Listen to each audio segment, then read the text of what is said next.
Captain Rex stood on the bridge of the massive warship Star Hunter and looked out at the dark space around them. His ship was one of the biggest in the Galactic Empire's fleet. It was as long as a small city and carried enough weapons to destroy entire planets. Today they were exploring a new part of the galaxy, looking for worlds to add to their empire. "Captain, we found something interesting," said his second-in-command, Lieutenant Kale. The tall, blue-skinned alien pointed at the main screen. "There's a yellow star ahead with several planets. One of them looks perfect for life." Rex walked closer to the screen. His red eyes studied the readings carefully. The Empire had been expanding for over 1,000 years, taking control of hundreds of worlds and thousands of different alien species. Most of them had joined willingly after seeing the Empire's power. The few who had fought back were quickly defeated and forced to surrender. "What do we know about this system?" Rex asked. "The local star is stable and healthy," Kale replied, reading from his computer. "The third planet from the star has water, air, and the right temperature for most life forms. Our long-range scans show cities, roads, and lots of electronic signals." Rex nodded. This was always exciting. Finding a new world with intelligent life. "What about their technology level? Do they have space travel?" "Very basic, Captain. They have only just started leaving their home planet. We detected a few small ships near their moon, but nothing that could threaten us. Their weapons are still based on chemical explosives. No lasers, no plasma guns, no energy shields. They are at least 500 years behind our technology." Another officer, Commander Zed, laughed from his station. "Another easy conquest, then. How many ships should we send? One cruiser should be enough to make them surrender." Rex thought about this. The Empire had rules about taking over new worlds. First, they would offer the species a chance to join, peacefully. If they refused, the Empire would show them a small demonstration of their power, usually by destroying an empty moon or asteroid. This was almost always enough to make the aliens surrender immediately. "Tell me more about these." "What do they call themselves?" Rex asked. "Humans, Captain. They live on a planet they call Earth. Population is about 8 billion. They have many different countries and governments, but no single world leader. Their technology is growing quickly, but they are still very primitive compared to us." Rex walked around the bridge, thinking. The humans sounded like most other species the Empire had encountered. Young, divided, and unprepared for contact with a galactic civilization. This should be simple. "What about their military?" he asked. "Scattered and weak," Kale answered. "They fight among themselves frequently. Their largest weapons can destroy cities, but they have nothing that could damage our ships. Our shields can easily absorb anything they might throw at us." "Interesting," Rex said. "They fight among themselves? That's actually unusual. Most species we encounter have unified their world before developing space travel." "Yes, Captain. Our scouts report that humans seem to enjoy conflict. They have been fighting wars throughout their entire recorded history. Even now, with several active conflicts happening across their planet, they continue to develop better weapons and military tactics."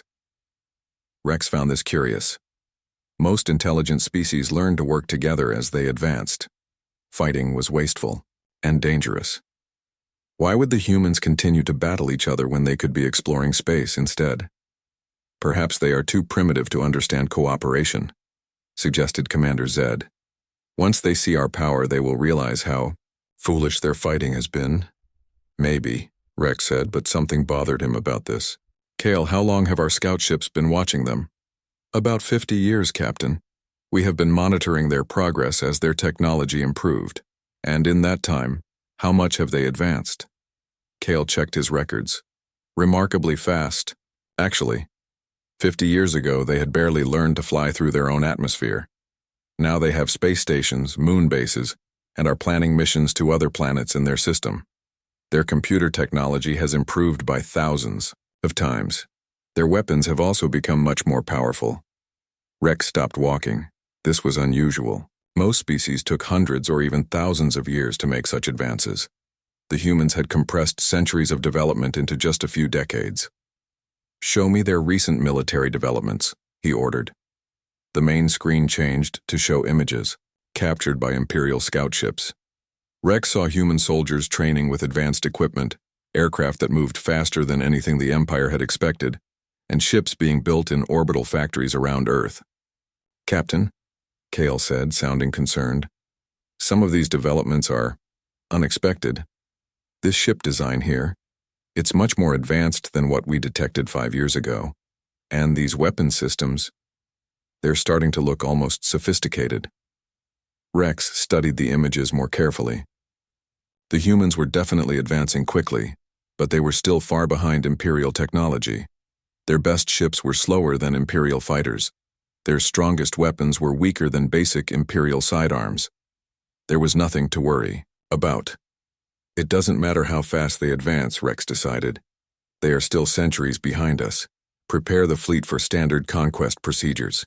We'll take 3 battle cruisers and approach their world openly. Send them the usual message offering peaceful surrender.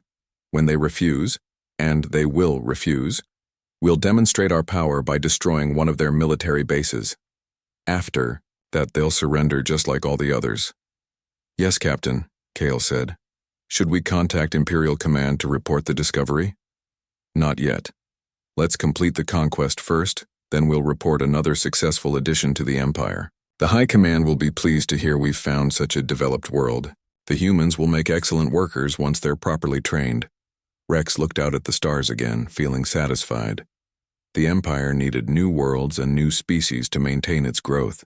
Earth would provide both resources and labor. The humans would be grateful eventually to be part of something greater than their small divided world. "How long until we reach their system?" he asked.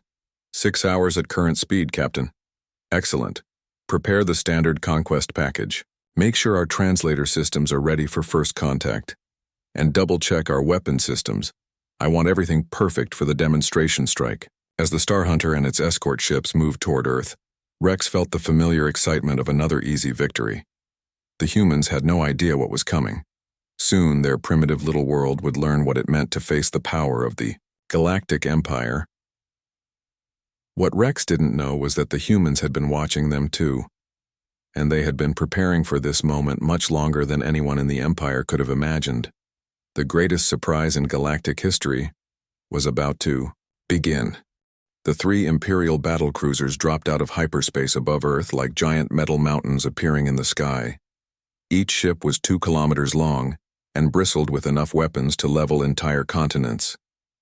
Captain Rex stood on the bridge of the lead ship, watching Earth grow larger on his screens. "Beautiful planet," said Lieutenant Kale, studying the blue and green world below them. "Perfect for Imperial colonization once we remove the current inhabitants." "We won't need to remove them," Rex replied. "Humans will make good workers once. They understand their place in the Empire. Begin the standard first contact protocol." The communication officer, a thin alien with purple skin, activated the ship's broadcasting systems. "All frequencies open, Captain. We are now transmitting the Imperial surrender demand in their primary languages." Rex had given this speech hundreds of times to dozens of different species. It never got old. "People of Earth," he began, his voice carrying across every radio, television, and internet signal on the planet. "I am Captain Rex of the Galactic Empire. Your world has been selected for integration into our civilization. You have 1 hour to surrender completely and unconditionally. If you refuse, we will demonstrate the futility of resistance. This is your only warning." Rex expected the usual response: panic, desperate attempts to negotiate, or frightened silence. Instead, something very strange happened. The humans began talking back immediately, and they didn't sound scared at all. "Well, well, well," came a voice over the communication system. "Looks like Christmas came early this year, boys." Rex frowned. "What is Christmas? And who is speaking?"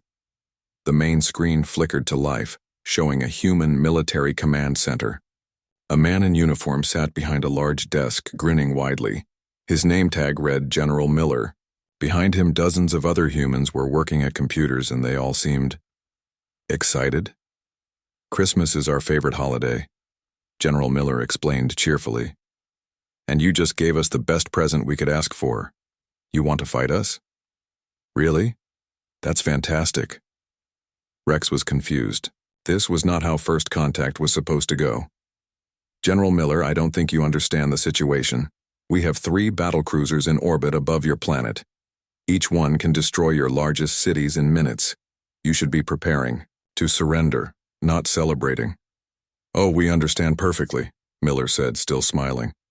You're aliens with big ships and powerful weapons, and you want to conquer Earth. The question is, are you any good at it? Lieutenant Kale leaned over to Rex. Captain, something is wrong here. The humans are acting like they want to fight us. That's impossible, Rex whispered back. No species wants to fight the Empire. They're probably just confused or in shock. On the screen, General Miller was talking to someone off camera. Bob, remember that bet we made 10 years ago? You said aliens would show up with energy weapons, and I said they'd have plasma cannons. Looks like we were both right. What bet? Rex asked, growing more confused by the minute. Oh, just a little wager about what kind of weapons you'd bring when you finally showed up, Miller explained casually. We've been expecting you for quite a while now. Our deep space monitoring stations detected your scout ships decades ago. Rex felt his blood freeze. You knew we were watching you? Of course! Did you really think we couldn't spot those big metal ships lurking around our outer planets? We've been tracking your movements for years. Very polite of you to finally introduce yourselves, though. Commander Zed spoke up from his station. Captain, if they knew we were here, why didn't they try to contact us or prepare defenses? General Miller laughed, apparently hearing the question. Defenses? Son, we didn't build defenses, we built something much better. We built weapons. Lots and lots of weapons. Impossible, Rex said firmly. Our scans show your technology is primitive. You have no energy shields, no plasma weapons, no faster-than-light travel. You cannot threaten Imperial ships. Well, Miller said, his grin getting even wider. That's where you made your first mistake. You assumed we'd show you everything we had. Tell me, Captain Rex, in all your years of conquest, has any species ever surprised you? Never, Rex replied proudly. The Empire has conquered over 300 worlds. We know what to expect from primitive species. Then this should be educational for you. Boys, I think it's time for the welcome party. Suddenly, alarms began blaring throughout the Imperial fleet. The space around Earth, which had been empty moments before, was now filled with ships, thousands of ships, sleek, fast vessels that seemed to appear from nowhere surrounding the 3 Imperial cruisers in a matter of seconds. Where did they come from? Rex shouted at his sensor operator. Unknown, Captain. They just appeared. Our scanners didn't detect them until they were already here. The human ships were unlike anything in the Imperial database. They moved with impossible speed and agility, dancing around the massive Imperial cruisers like insects around sleeping giants. Their design was clean and efficient with no wasted space or unnecessary decorations. Captain Rex, General Miller's voice came over the communication system again. Meet the Earth Defense Fleet. We've been building these beauties for the past 30 years, just waiting for visitors like you. Rex studied the enemy ships on his screens.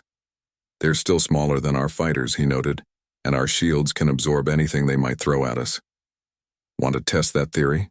Miller asked cheerfully. Before Rex could respond, the human ships opened fire. But these weren't the primitive chemical weapons Imperial intelligence had expected. Beams of pure energy, more focused and powerful than anything in the Imperial arsenal, struck the lead cruiser's shields. The shields held, but barely. Warning lights flashed across the Imperial bridge as power levels dropped dramatically. Impossible, Commander Zed shouted. Those energy readings are off the charts. How do they have weapons this advanced? Maybe because we're not as primitive as you thought, came a new voice over the communications. A human pilot appeared on screen, sitting in the cockpit of one of the attacking ships. Name's Commander Torres, and I've been waiting my whole life for this fight. Torres's ship spiraled around the Imperial cruiser in a pattern that should have killed any pilot from the gravitational forces. But he was still talking, still laughing, still firing his weapons with perfect accuracy. You see, Captain Rex, General Miller explained, we humans have a little problem. We're really good at fighting, but we haven't had a decent opponent in decades.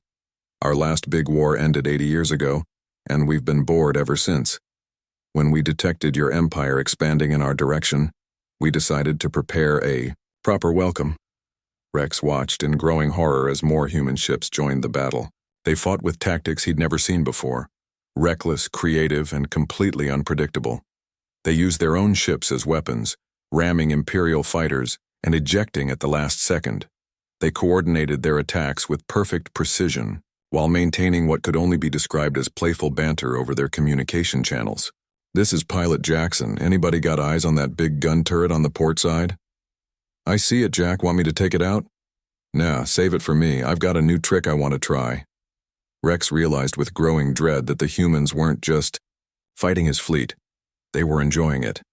They were treating this battle like some kind of game, laughing and joking while they systematically dismantled Imperial ships with weapons that shouldn't have existed. "Captain," Lieutenant Kale said, quietly, "I think we may have made a serious error in judgment. The battle around Earth was unlike anything in the Empire's 1,000-year history of conquest." Captain Rex gripped the arms of his command chair as his mighty battle cruiser shook under constant human attacks. Warning lights flashed red across the bridge and the sound of alarms filled the air. "Shields down to 40%, shouted his weapons officer. "These human energy weapons are cutting through our defenses like they're made of paper." Rex couldn't understand what was happening. His ships were supposed to be invincible. The Empire had never lost a single vessel to a primitive species. Yet somehow these humans were not only fighting back, they were winning. "Captain, incoming message from the lead human fighter," Lieutenant Kale announced. On the main screen appeared a human pilot with a huge smile on his face. His helmet was cracked, there was blood running down his cheek, and his ship was clearly damaged. But he looked happier than anyone Rex had ever seen. "Hey there, alien buddies," the pilot called out cheerfully. "This is Lieutenant Brooks, and I just want to say thanks for the workout. It's been way too long since we had a proper space battle." "You're thanking us?" Rex asked in disbelief. "We're trying to conquer your planet." "I know. Isn't it great?" Brooks replied, dodging a blast from an Imperial gun turret while he talked. "We've been preparing for this for decades, and you guys are even better opponents than we hoped. Hey, watch this new move I've been practicing." Rex watched in horror as Brooks's fighter suddenly split in half. For a moment he thought the ship had been destroyed.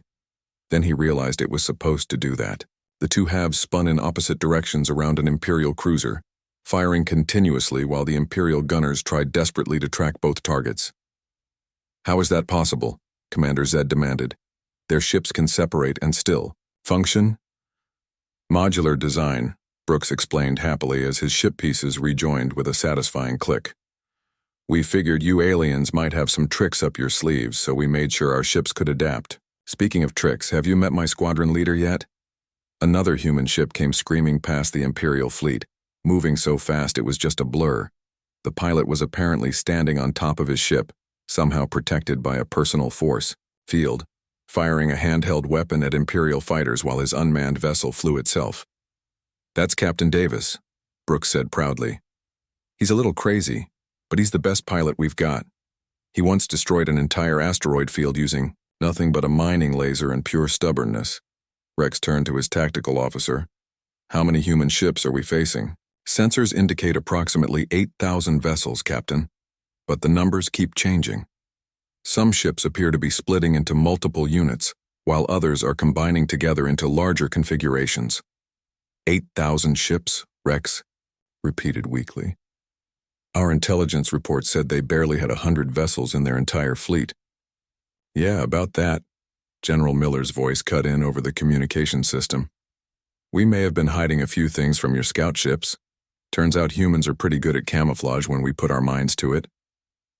The main screen showed Miller, again, still sitting calmly in his command center. Behind him, Rex could see tactical displays showing the entire solar system. To his amazement, there were human ships everywhere, around every planet, every moon, even hiding in the asteroid belts. "You see, Captain Rex," Miller continued, "when we detected your empire 50 years ago, we realized we had two choices. We could try to hide and hope you'd pass us by, or we could prepare to give you the fight of your lives. Guess which one we picked?" "This is madness," Rex muttered. You're throwing away your lives for nothing. Even if you defeat this small fleet, the Empire will send more ships, hundreds more, thousands more. We're counting on it, Miller replied enthusiastically. The more ships you send, the better this gets. Do you have any idea how boring peace is? We've had nothing to fight but ourselves for the past 80 years. We've been itching for a real challenge. Rex was beginning to understand something terrible about human nature. Most species fought to protect themselves, their families, their homes. Humans seemed to fight because they enjoyed it. They weren't trying to survive, they were trying to have fun. Sir, Lieutenant Kale said quietly, we're receiving reports from our other cruisers. The humans have completely surrounded both ships. They're not trying to destroy them quickly. They're playing with them. Rex looked at the tactical display. Kale was right. The human fighters were dancing around the Imperial ships, attacking different systems one at a time. They could have destroyed the cruisers already, but instead they seemed to be testing different weapons and tactics. It's like they're experimenting on us, Commander Zed said in horror. That's exactly what we're doing, came a new human voice. This time it was a woman in a scientist's uniform. Dr. Kim, Earth Defense Research Division. We've been studying Imperial technology for years, but we never had a chance to test our theories against actual Imperial ships. This is incredibly valuable data. You're treating this like a research project? Rex asked. Well, sure, Dr. Kim replied. How else are we supposed to improve our weapons? We've modeled our systems based on captured Imperial scout technology, but until today we weren't sure if our upgrades would work. Turns out they work even better than we hoped. Rex watched as human ships began performing maneuvers that defied physics. They flew through their own explosions, used gravity wells as slingshots, and somehow coordinated attacks across impossible distances with perfect timing.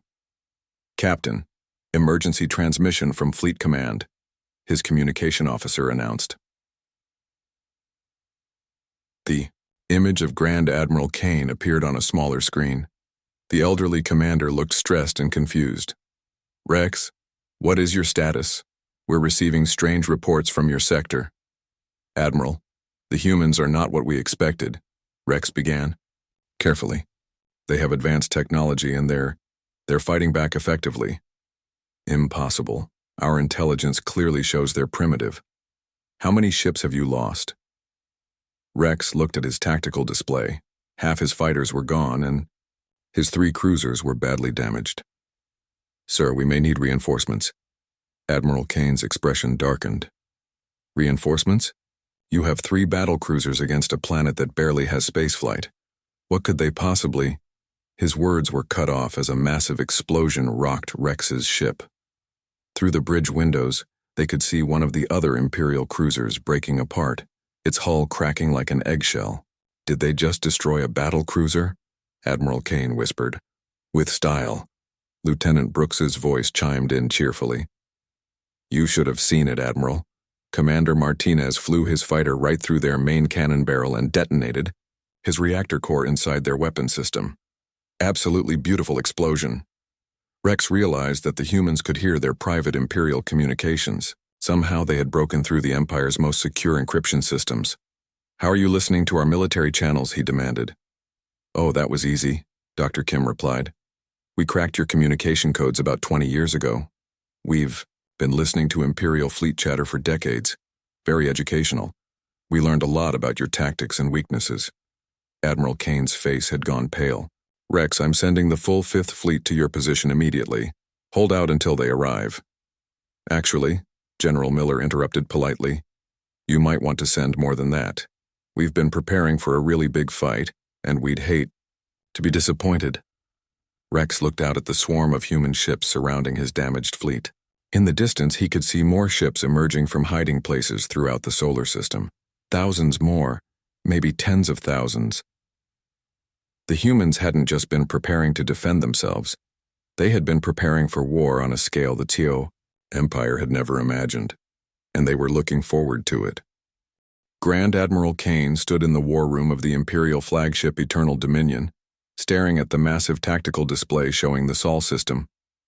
Around him, dozens of Imperial officers worked frantically at their stations, trying to make sense of what had happened to Captain Rex's fleet. Status report, Kane ordered his chief of staff, Colonel Vex. "Admiral, we've lost contact with 2 of Rex's 3 cruisers," Vex replied grimly. "The remaining ship is heavily damaged and requesting immediate evacuation. The humans have somehow deployed over 10,000 combat vessels of unknown design." Kane's 4 eyes narrowed as he studied the display. In his 200 years of military service, he had never seen anything like this. The Empire's expansion had always followed the same pattern: arrive, demand surrender, demonstrate superior firepower, accept submission. It had worked on every single world they had encountered. "How is this possible?" he muttered. "Our intelligence reports showed they were barely capable of interplanetary travel." "Sir," interrupted Communications Officer Tane, "we're receiving a transmission from the Human Command Center." "Put it through," Kane ordered. The display showed a human woman in military uniform standing in what appeared to be a massive underground command center. Behind her, hundreds of humans worked at computer stations, monitoring displays that showed the entire solar system in real time.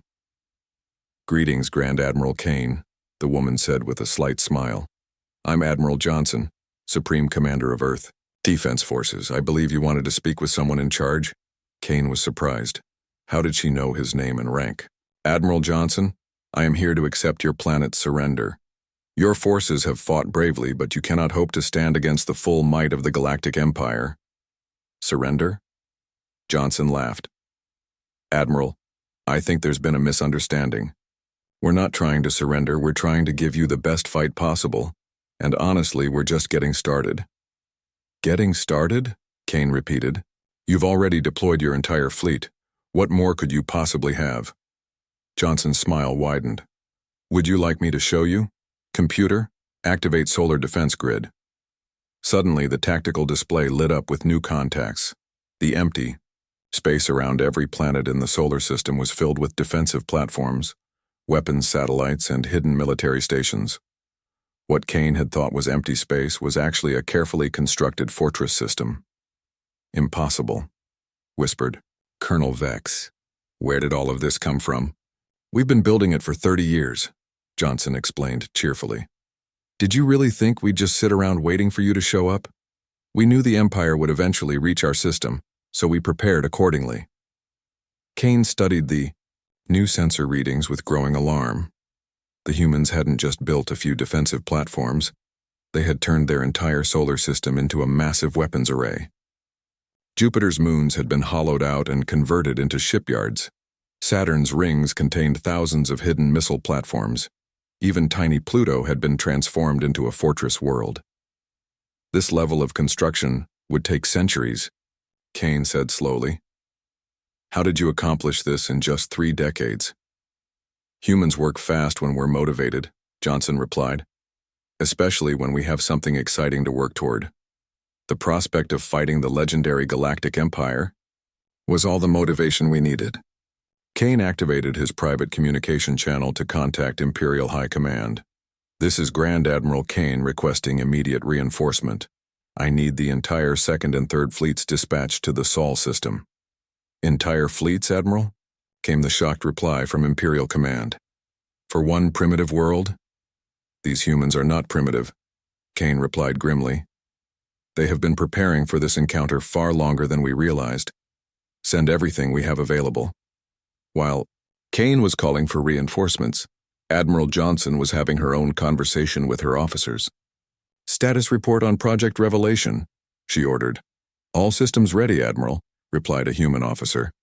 "The moon base construction is complete and all weapon systems are operational." Johnson nodded and turned back to Kane. "Admiral, before your reinforcements arrive, there's something else you should know about humans. We don't just fight to win, we fight to learn. Every battle teaches us something new about our opponents." "What are you talking about?" Kane demanded. "Over the past few hours, we've been analyzing your ship designs, weapon systems, shield technology, and tactical patterns," Johnson explained. "Our computers have processed every aspect of your military capabilities. We now understand exactly how the Empire fights." Kane felt a chill of fear. "That's impossible in such a short time." "Not for humans," Johnson said proudly. "We're very good at learning quickly. It's one of our best survival traits." Speaking of which, I think it's time to show you what we learned from studying your technology. The space around Earth suddenly filled with new human ships, but these were different from the fighters Kane had seen before. These vessels were clearly based on Imperial designs, but somehow improved and modified. "Those are our ship designs," Colonel Vex shouted. "How do they have Imperial technology?" "We reverse-engineered it from your scout ships," Johnson explained, casually. "Then we made some improvements. Turns out your designs were pretty good, but they could be much better with a few human modifications." Kane watched in horror as the hybrid human Imperial ships moved with speed and agility that surpassed anything in the Imperial fleet. They had taken the Empire's best technology and somehow made it superior. "This is getting better and better," came an excited voice over the communication system. It was Lieutenant Brooks, the human pilot who had been taunting Rex earlier. "Admiral Johnson, these new ships are amazing. It's like flying a sports car after driving a truck." "Glad you approve." "Brooks," Johnson replied. "How are the new weapon systems working?" "Perfectly. We can punch through Imperial shields like they're made of tissue paper. And the speed boost is incredible. I can fly circles around their fastest fighters." Kane realized with growing horror that the humans had not only been preparing for war, they had been preparing to win. They had studied Imperial technology, improved upon it, and built an entire military force specifically designed to defeat the Empire. "Admiral Kane," Johnson said, her expression becoming more serious, "I need to tell you something important. We know about your Empire's history. We know about the hundreds of worlds you've conquered, the species you've enslaved, the civilizations you've destroyed." "Those species chose to resist," Kane replied defensively. "They brought destruction upon themselves." "Maybe," Johnson agreed, "but here's what's different about humans. We don't fight because we have to. We fight because we want to. We've been studying warfare for our entire history, perfecting it, dreaming about the day we'd face a worthy opponent." She gestured to the tactical display showing the massive human fleet. "Every ship you see was built by volunteers. Every pilot chose to be here. Every soldier signed up because they wanted to test themselves against the best the galaxy has to offer." Kane stared at the display, finally understanding the true scope of what he was facing. The humans hadn't just prepared to defend themselves, they had prepared to challenge the Empire itself. "You want to conquer us?" Johnson asked with a grin. "Bring everything you have. Send your biggest fleets, your best admirals, your most advanced weapons. We'll be waiting and we'll be ready."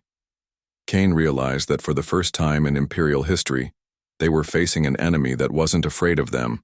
The humans weren't fighting for survival. They were fighting for the joy of battle itself. And they were just getting started. 2 years had passed since the first human Imperial battle above Earth. The galaxy was no longer the same place. Emperor Maximus, ruler of the Galactic Empire, stood in his palace throne room reading reports that would have been impossible to believe just a few years ago. "Your Majesty," his advisor General Pike said nervously, "the humans have taken 17 more Imperial systems this month. They're not just defending anymore. They're advancing across the galaxy." Emperor Maximus was tall and imposing, with silver skin and eyes that glowed like stars. He had ruled the Empire for over 3 centuries, expanding it from a few dozen worlds to thousands. No enemy had ever posed a real threat to his power. Until now. "How many fleets have we lost?" he asked quietly. 43 complete battle fleets, Your Majesty. Over 2,000 ships total. The humans seem to get stronger after every battle, like they're learning from each encounter. Maximus walked to the large window overlooking his capital city. Below, millions of aliens from hundreds of conquered worlds went about their daily lives under Imperial rule. They had all accepted defeat, eventually. But the humans were different. "Bring me Admiral Kane," he ordered. A few minutes later, Grand Admiral Kane entered the throne room. The old military commander looked tired and frustrated.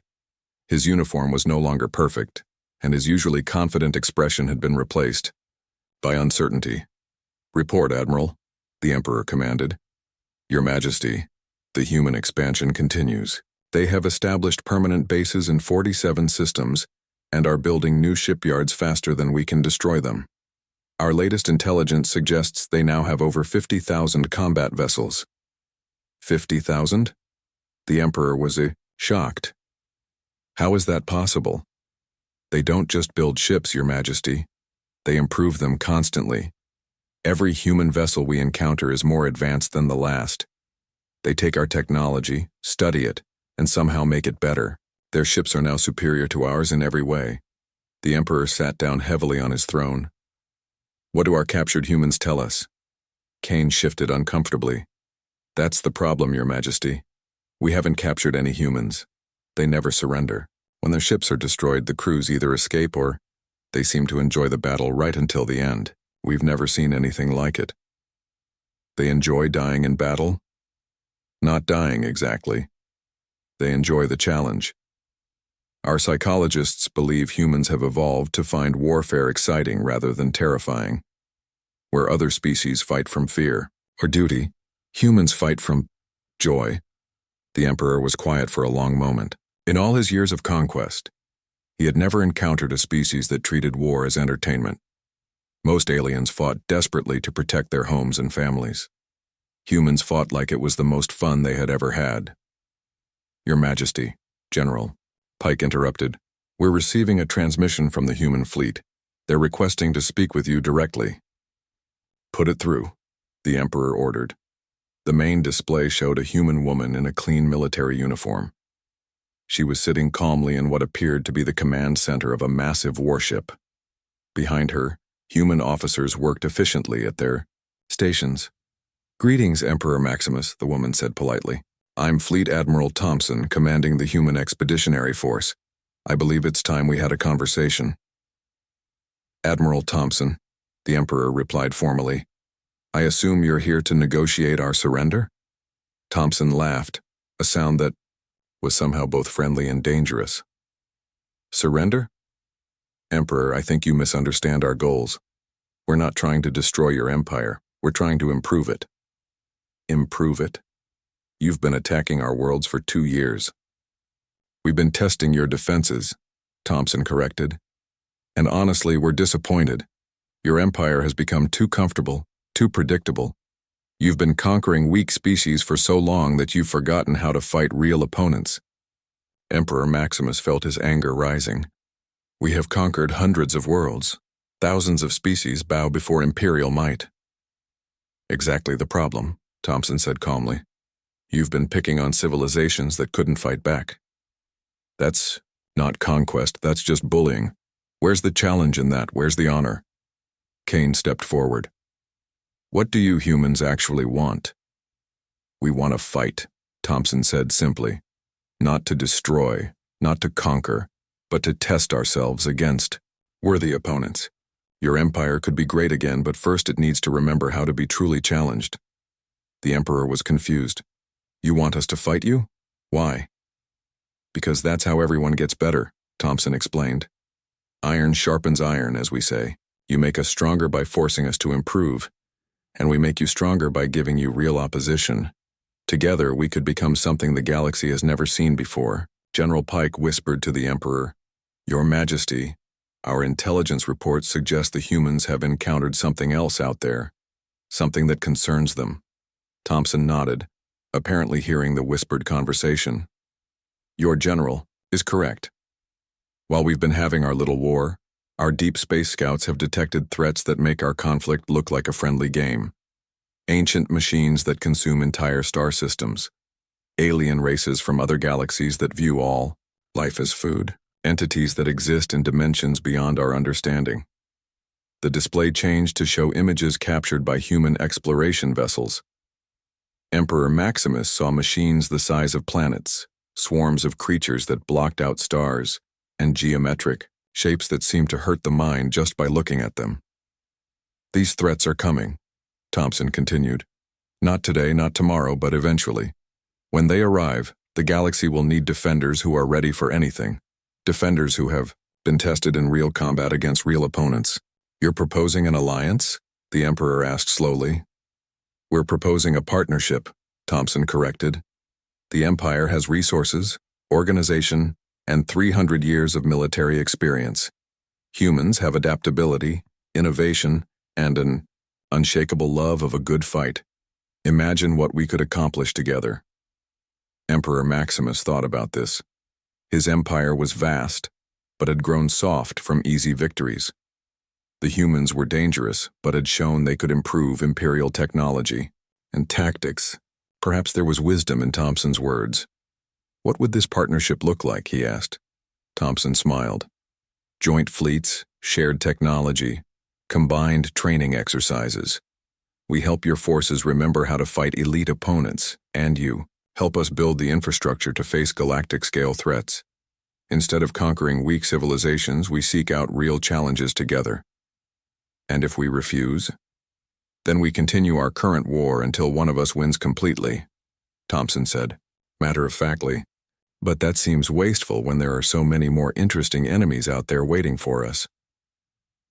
6 months later, the first joint human Imperial fleet launched from Earth's orbital shipyards.